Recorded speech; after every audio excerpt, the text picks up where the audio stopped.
घराच्या बदल्यात घर मिळालंच पाहिजे, घराच्या बदल्यात घर मिळालेच पाहिजे, दुकानाच्या बदल्यात दुकान मिळालेच पाहिजे, धारावी आमच्या हक्काची, धारावी आमच्या हक्काची. अडाणी मोदी बाई बाई, अडाणी मोदी बाई बाई.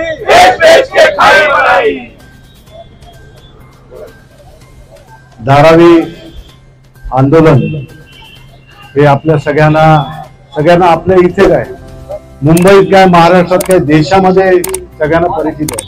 मी तर म्हणतो जगामध्ये आता धारावी पुनर्विकास प्रकल्प बोलला जातोय. आज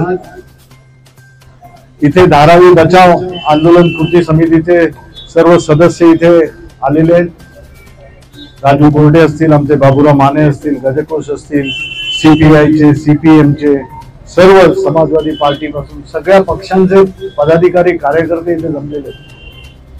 आज धारावी पुनर्विकासाचं कुठेतरी एक घाट घातला जात होता.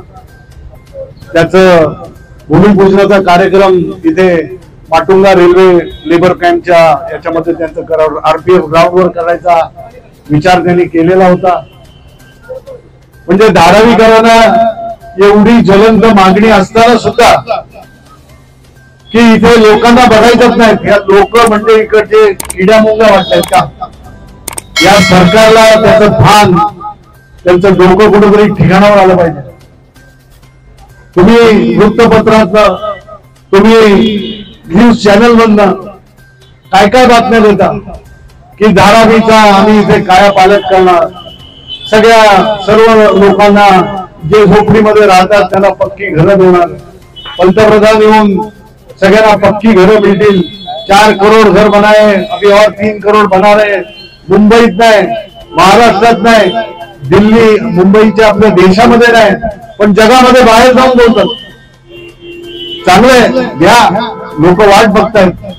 परंतु इथे हा जो प्रकल्प आहे, जो धारावीकरांनी धारावी उभी केली, ज्यांच्या पिढ्यानपिढ्या इथे राबल्या, तुम्ही त्याच्यामधलं एक कुठला तरी सूक्ष्म कण तरी आहात का? तुम्हाला धारावी म्हणजे काय हे माहित तरी आहे का? धारावीमध्ये लोक कशी राहतात, कशा रीतीने लोकांच्या सुविधा तुम्हाला द्यायचं कर्तव्य असताना तुम्ही त्या सुविधा न देण्याकडे तुमचं स्वारस्य मानलं. ते आपला व्यवसाय त्यांनी स्वतःहून डेव्हलप केला. कोण नोकरी करतायत, कोण घरामध्ये व्यवसाय करतायत, आपलं चरितार्थ सांभाळतायत. आज या सगळ्या गोष्टी होत असताना कुठेतरी एक चांगल्या रीतीने आम्ही करतोय म्हणून DRPPL स्थापन केली आणि DRPPL करून कुठेतरी सरकार आहे, पण त्याच्यापेक्षा जास्त प्रायव्हेट आहे. कोण आहे, काय आहे, किती वेळा नाव घ्यायचं अदानी, आणि कशासाठी तुम्ही लोकांचे तुकडे मोजताय? आज कोणी अधिकार दिला तुम्हाला? आज या देशामध्ये खऱ्या अर्थानं लोकशाही आहे, लोकशाही नांदते म्हणतात का? लोकशाही आहे का हुकुमशाही का ठोकशाही आहे की लोकांना नुसतं तुम्ही किड्या मुंग्यांसारखं वापरून त्यांच्या मागण्यांजवळ दुर्लक्ष करून जे स्वतःला इमले उभारायचे ते उभारतील? कोणासाठी उभारणार? कोण राहणार इथे? कोण इथे वास्तव्यास येणार? आणि कोणासाठी? हे सगळं धनधान्यांसाठी? अजिबात इथे एक वीट रचलं देणार नाही. इथे हुतात्मे या महाराष्ट्राने, या मुंबईने हुतात्मे पाहिले. हुतात्म्यांनी आपलं प्राण अर्पण करून आपला महाराष्ट्र मिळवलाय, मुंबई मिळवली. त्यामुळे या धरतीतील, या मातीतील लोकांना लढा, संघर्ष हा नवीन नाही आहे.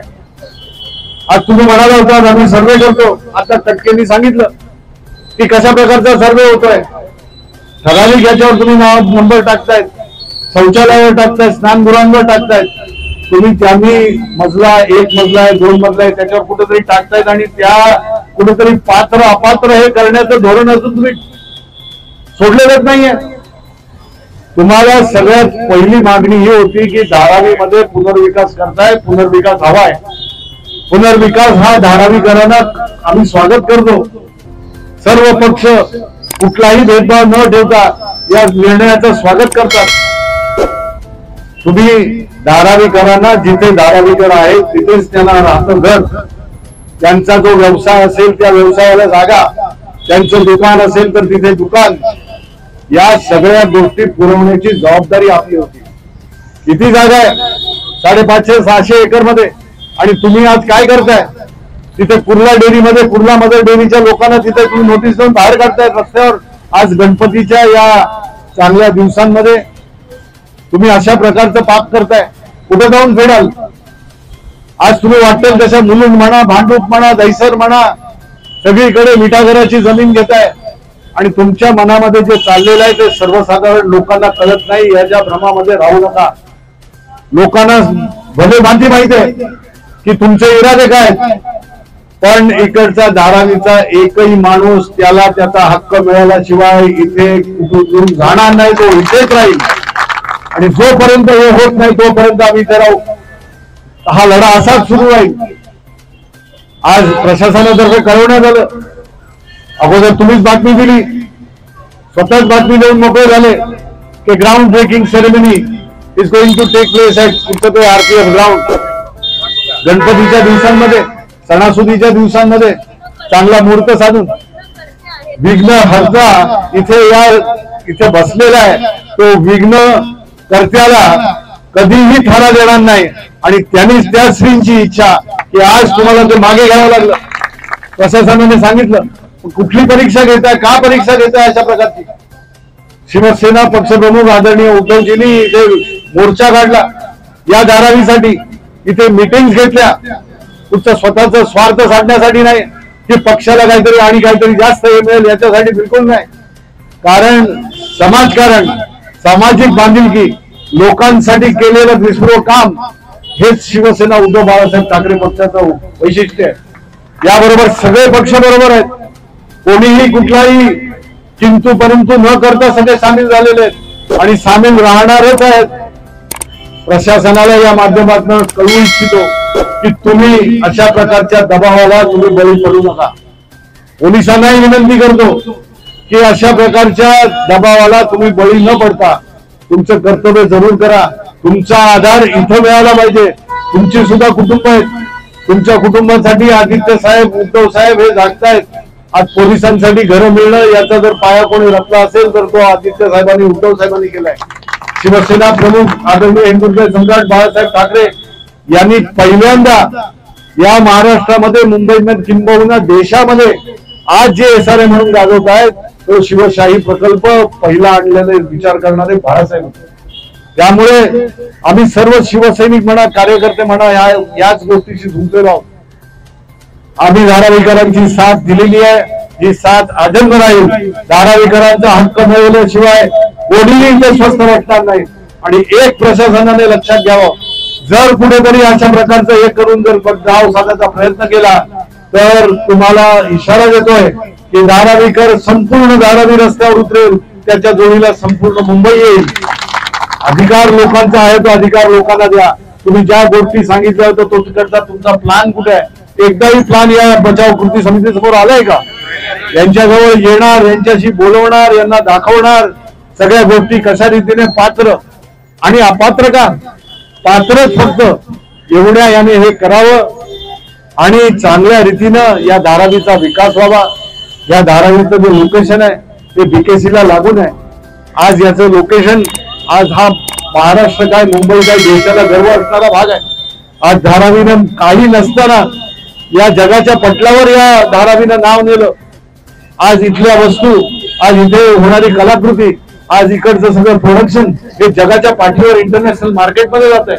ही धारावीकरांची मेहनत आहे. सोयी सुविधा द्यायची तुमची जबाबदारी होती, सरकारची जबाबदारी होती, परंतु ती दिली नसताना स्वतःचा हुनर दाखवणारे धारावीकर आपला हक्क कसा घ्यायचा हे जाणून आहेत. त्यामुळे धारावीकरांच्या भावनांशी आणि धारावीकरांच्या त्यांच्या स्वाभिमानाशी कुठेही प्रशासनानं आणि सरकारनं खेळू नये एवढीच विनंती या निमित्तानं करतो. ऍडिशनल कमिशनर प्रशासनाचे फोन आले, साहेब त्यांनी तो कार्यक्रम रद्द केला, आता तुम्ही परत घ्या तुमचं हे इथे लाक्षणिक उपोषण मागे घ्या. आम्ही लाक्षणिक उपोषण 10 वेळा करू, आम्ही आमरण उपोषणाला सुद्धा बसू, परंतु आमच्याशी खेळ करू नका, आमच्याशी खेळ करू नका.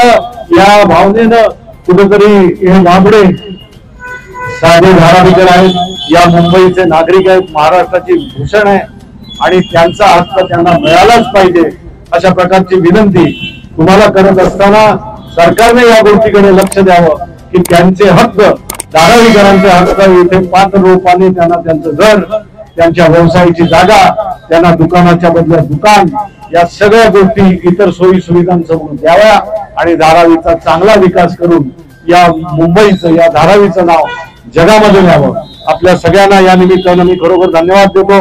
राजू कोरडे साहेब, गजर घोष, बाबू माने, सगळी ही मंडळी, भारत जोडो वगैरे ही सर्व मंडळी, कटके साहेब तुम्ही, की या ज्या तन्मयतेने, ज्या तडफडीने, ज्या तळमळीने आपण सगळे इथे आलेला आहात. आज फक्त सगळ्यांच्या मनामध्ये एकच विचार आहे की आमची धारावी ही आमची राहू द्या, आम्ही कोणाचं काही हिरावून घेत नाही आहोत, पण आमचं जे आहे ते हिरावून घेण्याचा प्रयत्न कोणी करू नये, आमचा हक्क द्या आणि मग विकास हवा तो नक्कीच साधला जाईल. जय हिंद, जय महाराष्ट्र. जितेंगे, जितेंगे.